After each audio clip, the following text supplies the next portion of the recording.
Hello అండి. Welcome to our channel. ఈరోజు మన రెసిపీ ఇన్‌స్టాంట్ ఇడ్లీలు. ఇడ్లీ పిండి లేకపోయినా కూడా మనము అప్పటికప్పుడు ఇన్‌స్టాంట్‌గా ఇడ్లీలు ప్రిపేర్ చేసుకోవచ్చండి.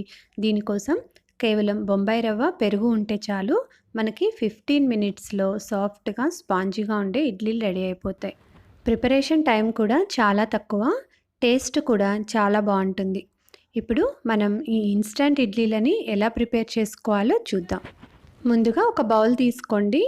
అందులో నేను 1 కప్పు బొంబాయి రవ్వ తీసుకుంటున్నాను. మనం ఉప్మా చేసుకుంటాం కదండీ! సూజీ, సిమోలినా అని కూడా అంటాం. ఆ బొంబాయి రవ్వని 1 కప్పు తీసుకున్నానండి. దీనికి 1 కప్పు పెరుగు యాడ్ చేస్తున్నాను. పెరుగు 1 కప్పు కాకపోతే అరకప్పు అయినా కూడా తీసుకోవచ్చండి. పెరుగు కూడా వేసుకున్న తర్వాత ఈ రెండింటిని ఒకసారి మిక్స్ చేసుకోవాలి. ఇక్కడ నేను 1 కప్పు బొంబాయి రవ్వ తీసుకున్నాను కదండీ! దీనికి అప్రాక్సిమేట్‌గా 10 ఇడ్లీలొచ్చాయి. ఈ 2 మిక్స్ చేసుకున్న తర్వాత ఇప్పుడు ఇందులో నేను వాటర్ యాడ్ చేస్తున్నానండి. మనకి ఇది గట్టిగా ఉంది కదా! ఒక హాఫ్ కప్పు వాటర్‌ని యాడ్ చేస్తున్నాను. వాటర్ కూడా వేసుకొని మొత్తం ఒకసారి మిక్స్ చేసుకోండి. ఈ విధంగా కలుపుకున్న తర్వాత మనం దీన్ని కొంచెం సేపు మూత పెట్టి నానబెట్టుకుందాము. ఒక 15 మినిట్స్ మూత పెట్టి అలా పక్కన పెట్టేయండి. ఈలోపు మనకి బొంబాయి రవ్వ పెరుగుతోటి చక్కగా నాని సాఫ్ట్‌గా తయారవుతుంది.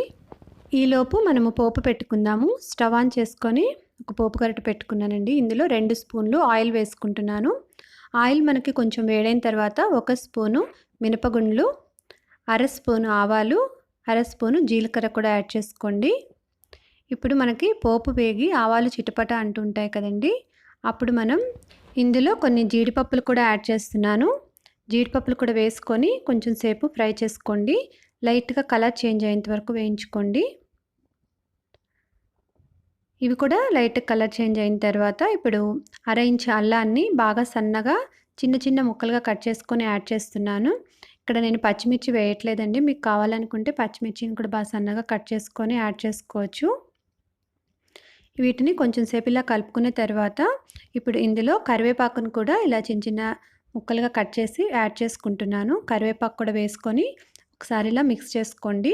ఇప్పుడు చివరగా మనము ఇందులో ఇంగువ యాడ్ చేద్దాము. ఒక చిటికెడు ఇంగువను కూడా వేసుకోండి.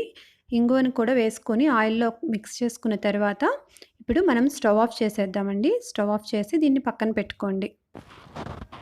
ఈలోపు మనకి రవ్వ కూడా చక్కగా నానిపోయి ఉంటుందండి. ఒక 15 నిమిషాల తర్వాత మూత తీసేసి దీన్ని ఒకసారి ఇలా మిక్స్ చేసుకోండి.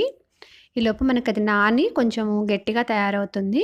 ఇప్పుడు ఇందులో మనం మిగిలిన ఇంగ్రీడియంట్స్ యాడ్ చేసుకుందాము.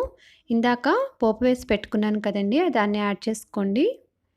అలాగే ఒక క్యారెట్‌ని బాగా ఇలా సన్నగా తురుముకొని ఒక 2 స్పూన్ల వరకు యాడ్ చేసుకుంటున్నాను.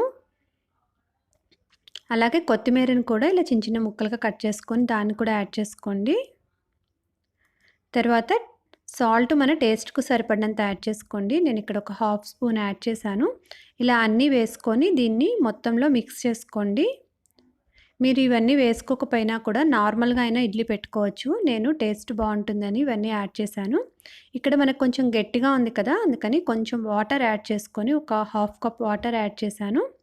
ఈ విధంగా మిక్స్ చేసుకోండి. మనకి మరీ పల్చగా కాకుండా ఇడ్లీ పెట్టుకోవడానికి వీలుగా ఉండేంత వరకు వాటర్ యాడ్ చేసుకొని మిక్స్ చేసుకోండి. చివరగా ఒక పావు స్పూను బేకింగ్ సోడాని యాడ్ చేస్తున్నాను. బేకింగ్ సోడా వేసుకొని ఈ విధంగా ఒకసారిలా మిక్స్ చేసుకోండి. మనం దీన్ని ఫెర్మెంట్ చేయట్లేదు కాబట్టి ఇన్‌స్టంట్‌గా చేసుకుంటున్నాం కాబట్టి కొంచెం బేకింగ్ సోడా యాడ్ చేస్తే మనకి ఇడ్లీలు కూడా సాఫ్ట్‌గా వస్తాయి. ఇప్పుడు స్టవ్ ఆన్ చేసుకొని ఇడ్లీ పాత్ర పెట్టుకొని అందులో 2 గ్లాసులు వాటర్ యాడ్ చేస్తున్నాను. మీడియం ఫ్లేమ్‌లో పెట్టుకోండి. ఈలోపు మనము ఇడ్లీ ప్లేట్లలోకి ఫిల్ చేసుకుందాము. కొంచెం ఆయిల్ కానీ లేకపోతే నేతితోటి ఈ విధంగా ప్లేట్స్ మీద గ్రీస్ చేసుకున్నట్లయితే మనం తీసేటప్పుడు చాలా ఈజీగా వచ్చేస్తాయి.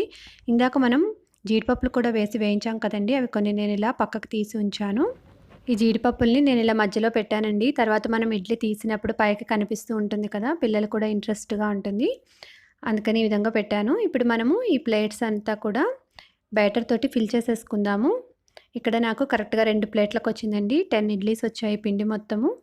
ఈ విధంగా మనం ఫిల్ చేసుకున్న తర్వాత దీన్ని ఇడ్లీ పాత్రలో పెట్టేద్దామండి. మనం రెండో ప్లేట్ పెట్టుకునేటప్పుడు ఒకదాని మీద ఒకటి ఇడ్లీలు వచ్చేలా కాకుండా ఇలా కొంచెం పక్కకు తిప్పి పెట్టండి.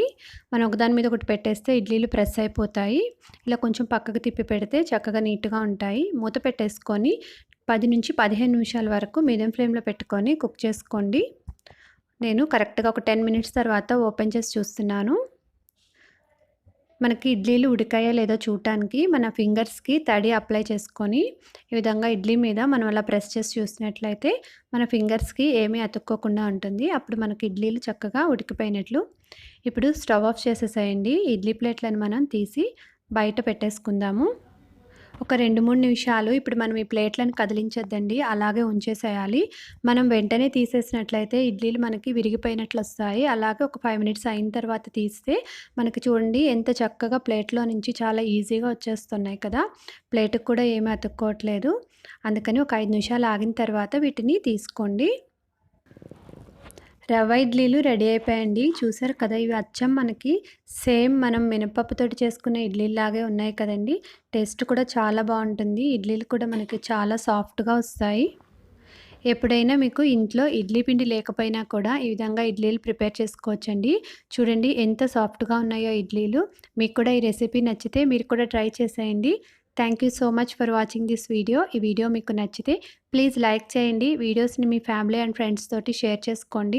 మరిన్ని వీడియోస్ కోసం మా ఛానల్‌ని సబ్స్క్రైబ్ చేసుకోండి. పక్కనే ఉన్న బెల్ ఐకాన్ ప్రెస్ చేయండి. దానివల్ల మేము ఎప్పుడు వీడియోస్ అప్లోడ్ చేసినా మీకు నోటిఫికేషన్ వస్తుంది.